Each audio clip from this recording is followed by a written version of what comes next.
que nosotros que estamos aquí en la exposición, aunque es cada 15 días, nuestro mundo fiscal, nuestro mundo impositivo es tan cambiante que, pues, ¿qué más quisiéramos poner el tema con días de anticipación? Vamos a intentar hacerlo, pero prácticamente estamos revisando cuál es el tema de interés que pueda ayudarnos a toda esta comunidad profesional.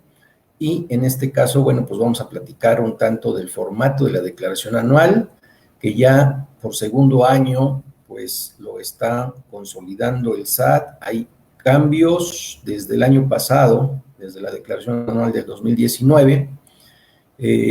Ya viene un prellenado en algunas secciones de la declaración anual. Vamos a hacer algunos comentarios. No sé a ustedes cómo les haya ido en estos días que apenas el formato pues fue publicado. Ya hay un prellenado en materia de lo que es el timbrado de las nóminas y el timbrado de los ingresos que está considerando ya en el formato de la declaración anual. Entonces, bueno, pues vamos a hacer estas precisiones, estos comentarios, y pues será importante esa retroalimentación que tengamos de todos ustedes. Acuérdense que en este momento, bueno, pues se vence lo que es la declaración anual de personas morales, a más tardar el día 31 de marzo, y ya en la plataforma del SAT está en la sección de empresas lo que es el llenado o los formatos para efecto del llenado de la declaración anual de personas morales. Vienen dos secciones, dos opciones en el apartado de declaraciones que dice declaración anual de personas morales y declaración anual de personas morales régimen general. Que vamos a platicar hoy, y por el tiempo, pues vamos a hacer los comentarios en materia de lo que es la parte impositiva. La declaración anual, la información que debemos llenar, viene prácticamente dos secciones. Una sección que corresponde al aspecto impositivo, al impuesto sobre la renta, y otra sección que viene a lo que es la información financiera, balance general, estado de resultados, y en esa sección está la conciliación entre lo que es el resultado contable y el resultado fiscal. Entonces, hoy vamos a hacer los comentarios con relación a lo que es el resultado impositivo.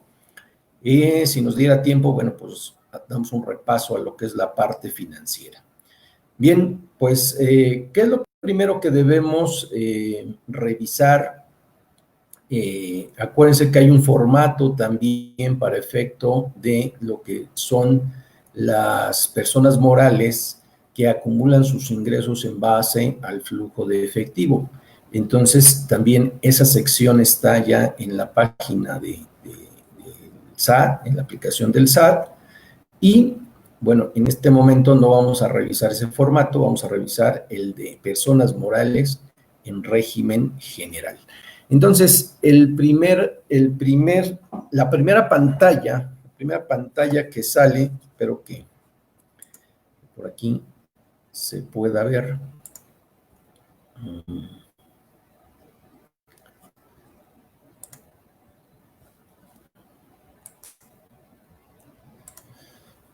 Bien, ahí está la primera pantalla. Una vez que estamos entrando a la opción de declaraciones de persona moral régimen general, bueno, nos pide lo que es el RFC, la clave de la contraseña, y en la parte inferior la figura de seguridad de CAPTCHA, que debemos teclearla. Hoy me he topado, casi es muy clara esa clave, pero sí, algunas opciones está medio complicada ahí las letras que ponen, y tenemos que teclear correctamente la clave CAPTCHA para efecto que nos dé acceso a lo que es la declaración. Una vez que entramos a lo que es la declaración anual, la primera pantalla que nos está reportando es qué obligaciones vamos a declarar. Y vemos ahí cómo tenemos que elegir entre lo que es ISR personas morales o ISR por ingresos sujetos a régimen fiscal preferente. Debemos acordar que el régimen fiscal preferente son aquellas empresas que anteriormente estaban dentro de un catálogo conocido como paraísos fiscales.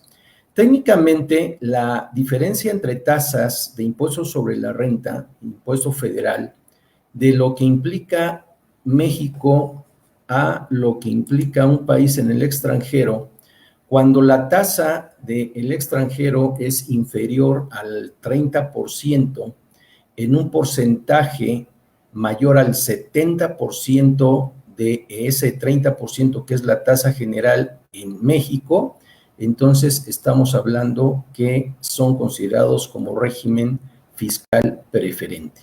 Entonces, eso es en términos generales, tiene sus especificaciones que habría que precisar y revisar en cada uno de los casos, pero si multiplicamos el 70% del 30%, estamos hablando de un 21%, del 21%, todas aquellas tasas que sean inferiores a ese porcentaje, pues serán considerados como régimen fiscal preferente en términos generales.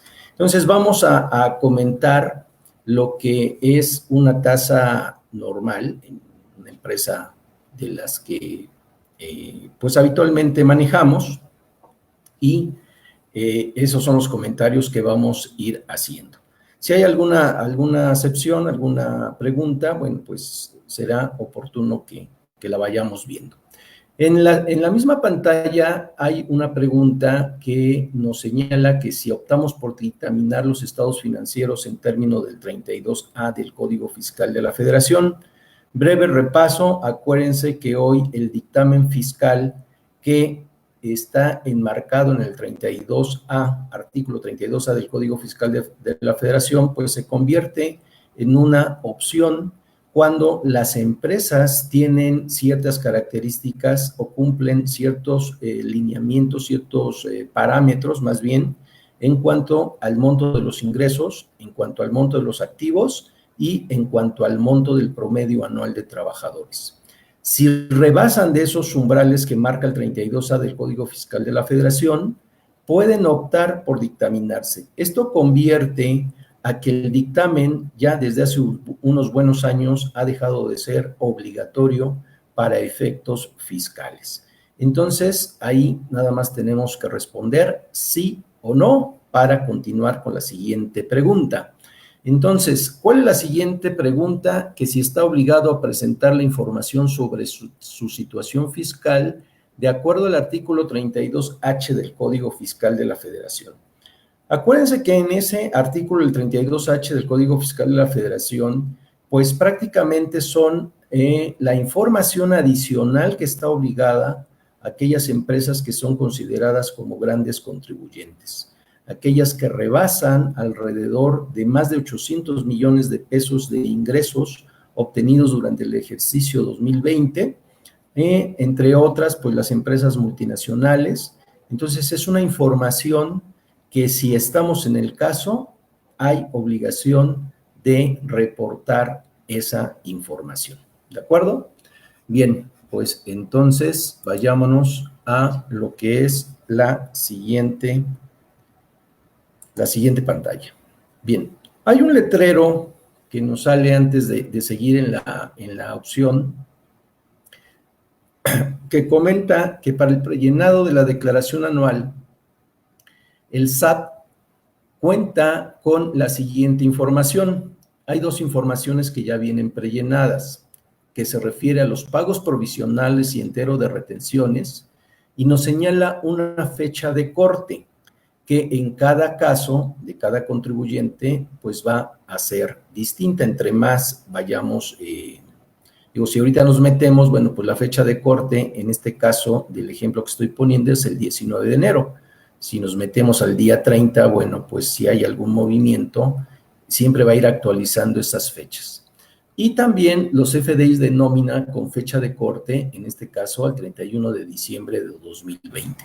Entonces, la primera tarea que debemos hacer y que ya debemos prácticamente estar en el intento no en el intento, en un proceso de revisión, es verificar qué es lo que pasa con la información que hemos presentado en las declaraciones de provisionales de impuestos sobre la renta, así como las retenciones que en un momento dado hayamos informado en cada uno de esos meses durante el ejercicio de 2020. Por lo que respecta a los FDI de nóminas, esos FDI de nóminas también la autoridad ya tiene, de acuerdo al timbrado que fuimos haciendo por cada periodo de pago, semanal, quincenal o conforme el periodo que tenga la empresa en la cual estamos liquidando una nómina, pues esos timbrados ya fueron captados por la autoridad y lo único que está haciendo es reportarnos esa información. De tal forma que es el primer paso que tenemos que hacer, porque si existiera una discrepancia entre la información que tiene la empresa y la información que tiene el SAT en materia de ingresos y retenciones o en materia de timbrado por el concepto de nóminas, tenemos que hacer las correcciones debidas. En el primer caso, a través de la presentación de las declaraciones complementarias que correspondan al mes en donde exista un error, o en su caso puede ser que nuestra información sea correcta y por algún motivo, pues la autoridad no tenga en su base de datos el mismo dato y por lo tanto tendríamos que hacer el levantamiento de una aclaración para que, valga la redundancia, aclaremos tal situación.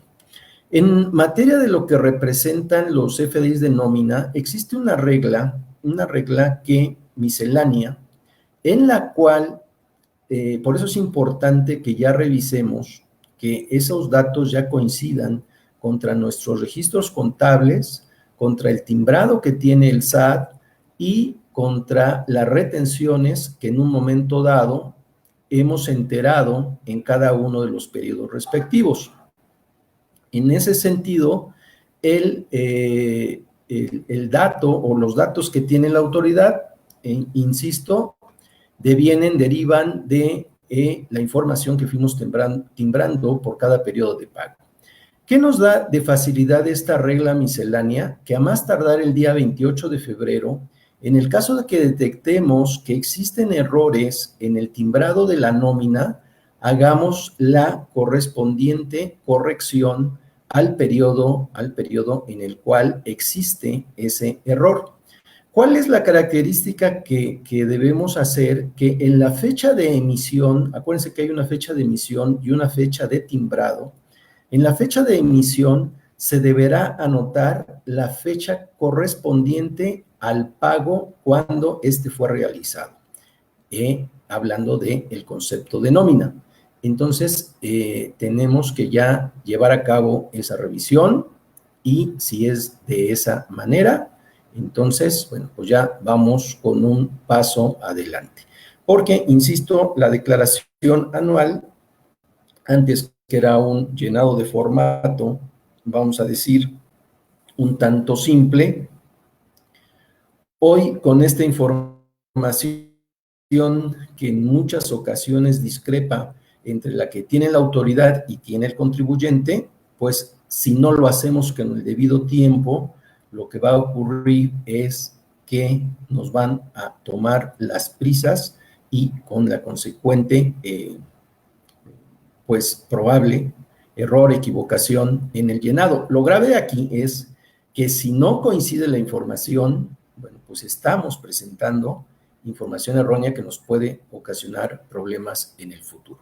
Ok, entonces ese es el primer dato. A ver, Armando Méndez de Pachuca dice, si no coincide con el timbrado de nóminas, con la autoridad que tenemos, perdón, aquí luego no le agrando, con el timbrado de nóminas, con la autoridad, ¿qué hacemos y cómo se actualiza? Bueno, acabamos de comentarlo, Armando.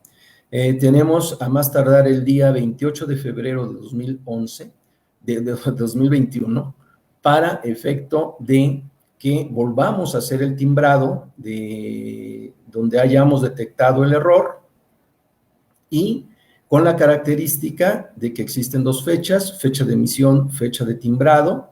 La fecha de timbrado, bueno, pues será este 2021, pero la fecha de emisión deberemos anotar la fecha en la cual hicimos ese pago de nómina. ¿De acuerdo? Bien, entonces, pues vámonos a la siguiente pantalla. La siguiente pantalla lo que nos marca es un letrero que dice administración de la declaración. Administración de la declaración es la serie de pasos que debemos hacer hasta llegar a enviar la declaración y obtener el acuse de recibo. Entonces, nada más repasamos rápidamente.